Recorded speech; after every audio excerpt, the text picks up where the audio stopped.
Olá, é bom ter você de volta e vamos para nosso primeiro informativo do mês de abril de 2018.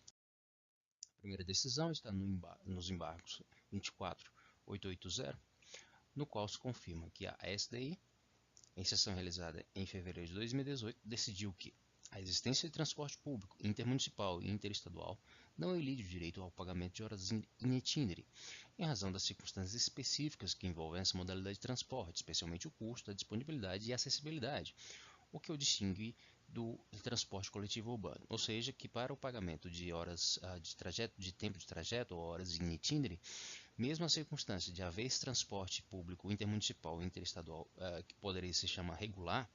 e que habitualmente nessa circunstância afastaria o direito ao pagamento de horas in itinere, se considera que então, por conta das peculiaridades do transporte intermunicipal e interestadual, haveria sim direito ao pagamento do uh, de horas in itinere, ainda que aparentemente, ou na primeira leitura, a súmula 90 não recomendasse, não indicasse nesse sentido. Nos embargos 106500 de 2009, o que se tem, então, é a confirmação de que os motoristas profissionais e seus auxiliares, tal como o cobrador de ônibus,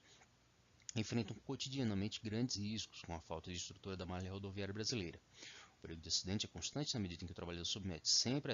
a fatores de risco superiores àquele a que estão sujeitos o homem médio. Nesse contexto,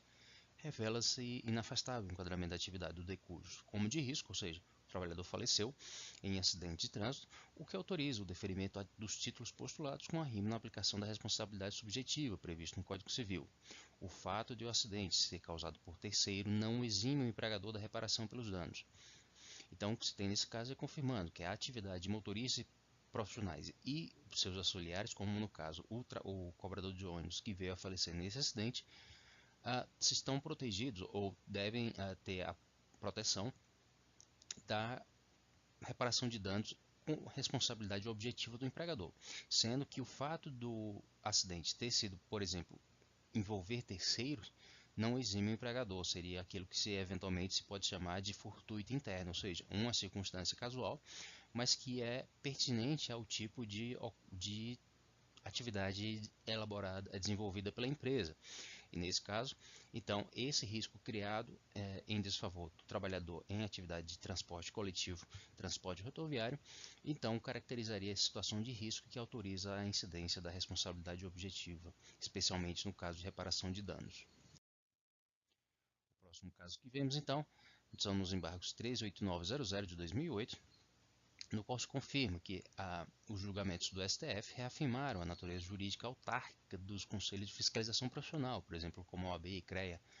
a CRM ou CFM. Sendo assim, tais entidades não estão dispensadas da contratação de mão de obra por concurso público, assim como também estão obrigadas à submissão dos atos de dispensa prévio procedimento administrativo, ou seja, há formalidades para admissão dessa mão de obra, tanto assim quanto a necessidade de motivação para a dispensa desses trabalhadores. Nesse outro caso, então, nos embargos 40.000 de 2009, o que se tem é um acórdão da segunda turma do TST que não conheceu de recurso de revista da União, mantendo o acórdão regional que determinou a incidência imediata da lei do estágio, com vigência a partir de setembro de 2008. O fundamento dessa decisão, que conheceu e proveu os embargos, ou seja, que não admitiu essa compreensão da vigência imediata da lei, da nova lei do estágio, traz como fundamento essencial de que, como regra geral, portanto, para que a lei retroaja no direito brasileiro, há de existir disposição expressa em tal sentido. Na hipótese, entretanto, a nova lei de estágio prevê em seu artigo 18 incidência apenas sobre a prorrogação dos contratos em curso. Assim, os contratos entabulados sobre a égide da Lei 6494 77 permanecem por ela regidos. Essa decisão pode dar uma luz ao que fazer em relação aos contratos eventualmente em curso e que sejam abrangidos por disposições da reforma trabalhista, da Lei 13.467. O certo é que, nesse caso, não se admitiu a aplicação da nova lei do estágio a todo contrato de estágio que tenha sido entabulado na lei anterior, mas apenas aquilo que se referisse ao período prorrogado desse contrato. Uma decisão que já propriamente não é tão recente assim, mas que causa alguma, por assim dizer, perplexidade, é o que se tem nos embargos 149000 de 2009. O critério para fixação da base de cálculo para a contratação de aprendizes deve obedecer às disposições contidas no Decreto 5598 de 2005, respeitados os termos da Classificação Brasileira de Ocupações. No caso, as funções de apontador, auxiliar de serviços gerais, gari, limpador de vidros, faxineiro, porteiro, apoio administrativo que constam no CBO e demandam formação profissional, independentemente de serem, em alguns casos, proibidas para menores de 18 anos, incluem-se na base de cálculo em questão. Assim, a controvérsia que surgiu era de que algumas atividades de determinadas empresas não são acessíveis ou não podem ser realizadas simplesmente por menores de 18 anos, como por exemplo, não está referido aqui, mas como por exemplo motoristas ou cobradores de ônibus. Ainda assim, nessa circunstância, essas funções, essas categorias de trabalho que constam da classificação brasileira de ocupações e que demandam formação profissional, e como dito no acordo, independentemente de serem em alguns casos proibidas para menores de 18 anos, serão incluídas na base de cálculo para a apuração do montante de aprendizes a serem contratados por estabelecimento empresarial. Nesse caso, nos embargos 43300 de 2002, o que se vai ter é uma ação civil pública proposta pelo Ministério Público do Trabalho, na qual se pleiteou a regularização de determinadas condutas de uma empresa que se detectaram como violadoras do direito do trabalho. A alegação que teve que ser enfrentada no TST era do perecimento ou da falta de interesse processual, uma vez que a empresa alegava já ter se ajustado àquelas alegadas irregularidades apontadas pelo Ministério Público do Trabalho. O importante desse julgamento, então, é que, ainda que constatada a posterior regularização da situação que ensejou o pedido de tutela inibitória, justifique-se o provimento jurisdicional, com o intuito de prevenir o eventual descumprimento da decisão judicial reparatória e a repetição da prática de ofensa a direito material e possivelmente de um dano. Ou seja, ainda que a empresa venha a regularizar sua conduta no curso da ação judicial, da ação civil pública, isso não caracteriza uma perda de objeto ou uma falta de interesse processual superveniente. A demanda pode continuar a ser tramitada perante a Justiça e as decisões que proíbem o empregador de proceder irregularmente devem ser mantidas e reafirmadas. Aqui já tratando de recurso ordinário em mandado de segurança 10.836 de 2017, se confirmou a possibilidade de desconto do salário dos trabalhadores que se envolvam em greve. Assim, tratava-se de um mandado de segurança que foi acolhido pelo Tribunal Regional e houve o recurso ordinário para o TST. E o fundamento essencial desse julgado, como se tem na sua emenda, é de que, no caso de greve, a lei é taxativa do terminar a suspensão do contrato durante o movimento paredista. E assim o faz para evitar que a greve termine sendo financiada pelo empregador, o que aconteceria se precisasse pagar os dias parados, fazendo com que, em última análise, arcasse duplamente com o ônus das reivindicações dos trabalhadores. Primeiro, com o prejuízo na produção imanente à falta do empregado ao trabalho, e segundo, com o próprio pagamento do dia de paralisação. Daí porque a jurisprudência somente excepciona o alcance da lei do alcance da lei os casos em que a paralisação motivada em fato do descumprimento de instrumento normativo coletivo vigente, não pagamento dos próprios salários e más condições de trabalho, ou seja, aquela greve ambiental, a greve pela falta de pagamento de salários e a greve por falta de cumprimento de norma coletiva. Apenas nesses casos é que se poderia fazer greve e não seria automática a possibilidade do desconto dos dias parados. Aqui chegando então a casos resolvidos pela SDC da seção de dissídios coletivos, nós temos nesse recurso ordinário em dissídio coletivo 1.657 de 2014, dois aspectos interessantes de se verificar. Primeiro, nessa chamada cláusula 75 dessa determinada norma coletiva, que trata de medicamentos especiais. De acordo com a jurisprudência da SDC, a cláusula que prevê o fornecimento de medicamentos pelo empregador impõe um cargo econômico, que não pode ser conferido pelo poder normativo. Há necessidade de negociação direta entre as partes, ou seja, essa cláusula previa a possibilidade ou a determinação de que o empregador arcasse com a eventual necessidade de medicamentos especiais pelos trabalhadores. A jurisprudência do TST se alinha no sentido de que não se admite a criação pelo Poder Judiciário, ou seja, no exercício do poder normativo, de norma que cria um encargo econômico imediato, ou seja, sem respaldo numa conquista histórica ou numa cláusula pré-existente.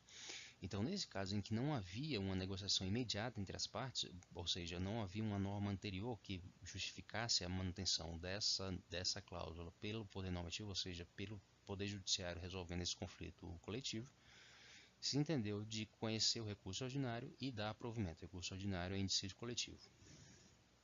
O outro aspecto importante estaria nessa cláusula dita 79, nomeado direito de informação.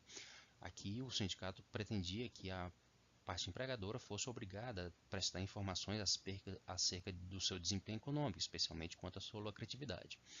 Nesse caso em particular, não se admitiu esse tipo de cláusula porque, além da lei de acesso à informação, se teria como obter esses documentos, essas informações de forma própria, pelo contato direto com a empregadora, de modo que não caberia à Justiça do Trabalho fixar essa norma sem a existência de necessidade premente, ou seja, havia lei própria que já dá respaldo ao interesse das partes, além de não se verificar uma oposição específica do empregador no fornecimento dessas informações. E isso tudo no intuito de garantir a transparência na negociação coletiva. Também em outro recurso ordinário no julgamento de dissídio coletivo, nesse que vem a ser o RO 1.643 de 2014, se tem a cláusula 74, que trata da estabilidade por afastamento por doença. No caso, é sempre bom lembrar que estabilidade propriamente já não se tem no direito brasileiro, a não ser para os servidores públicos. Para trabalhadores seletistas, o que se pode ter é a garantia no emprego. No caso, o que se tem nesse julgamento é que, no caso concreto, não havendo previsão na lei de concessão de estabilidade para os trabalhadores que estiverem em gozo de auxílio-doença não acidentário, podem as partes livremente dispor acerca da concessão da referida benesse, mas não pode, em princípio, a Justiça do Trabalho fixar o benefício mediante o poder normativo. Aqui, mais uma vez, se tem a reiteração dessa noção de que a Justiça do Trabalho, quando exerce o poder normativo, não pode, de uma hora para outra, criar uma obrigação para o empregador. Ou seja, há necessidade de que aquela cláusula seja uma conquista histórica, ou seja, seja uma conquista que o movimento grevista obteve, o movimento sindical obteve, ou ainda é uma cláusula que já vinha sendo constante de reiteradas normas coletivas, ainda que não objeto necessariamente de dissídio coletivo.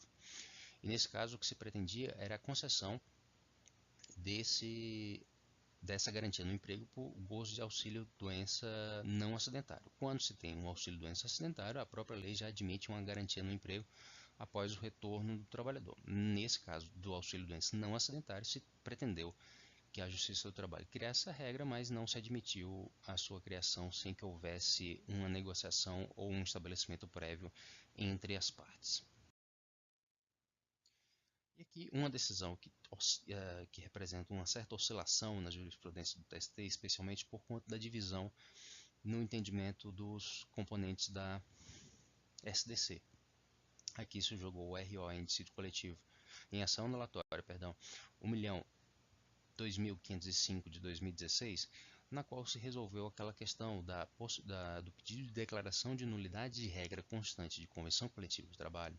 firmada entre os sindicatos profissional e patronal dos condomínios, no qual ficou estabelecido que os empregadores não poderiam contratar mão de obra terceirizada. Aí se lista as atividades peculiares do condomínio. O que se entendeu, então, é que a pactuação da norma contestada está absolutamente inserida nos limites conferidos pela Carta Magna vigente aos seres coletivos, ou seja, aos sindicatos, no âmbito da negociação coletiva. No caso, a relatora apresentou voto divergente, que foi acompanhado por parte dos integrantes da sessão, tendo ficado empatada a votação, o que conduziu à declaração de desprovimento do recurso ordinário nos termos do artigo 140 do Regimento Interno do TST. Aqui, vamos começar pelo final, detectando que essa regra nova do Regimento Interno do TST estabeleceu que, no caso de empate, vai se decidir pela sustentação da decisão recorrida, ou seja, não se obteve um quórum suficiente para se acolher o recurso ordinário e se reverter a decisão, se cassar e reformar a decisão anteriormente proferida. Então, a regra regimental foi a de que, verificado o empate na votação, se caracterizou o desprovimento, ou seja, não se alcançou o quórum suficiente para aprovar o provimento desse recurso ordinário. E no caso aqui, não houve propriamente uma revisão do entendimento do TST, mas houve simplesmente essa circunstância de que prevaleceu então o voto divergente da ministra que então se tornou redatora por conta dessa regra regimental. Entretanto, essa matéria ainda vem ainda tem algum âmbito de discussão no TST, ou seja, se os sindicatos das categorias patronal e econômica, patronal e profissional, dos condomínios, ou seja, dos condomínios e dos empregados de condomínio podem estabelecer em convenção coletiva a impossibilidade de contratação de mão de obra terceirizada. A ideia por trás disso é de que os sindicatos dos condomínios estaria, no caso, criando uma norma que prejudica especialmente as empresas prestadoras de mão de obra terceirizada. No caso aqui é importante destacar que houve essa, por assim dizer, essa distorção no entendimento que parece prevalecente no momento no TST, mas o que houve na verdade foi só essa circunstância de que um empate na votação conduziu à declaração do desprovimento do recurso ordinário por mera solução regimental. E assim então nós vimos o primeiro informativo de abril de 2018. Eu agradeço a atenção e nos vemos no próximo vídeo. Até mais.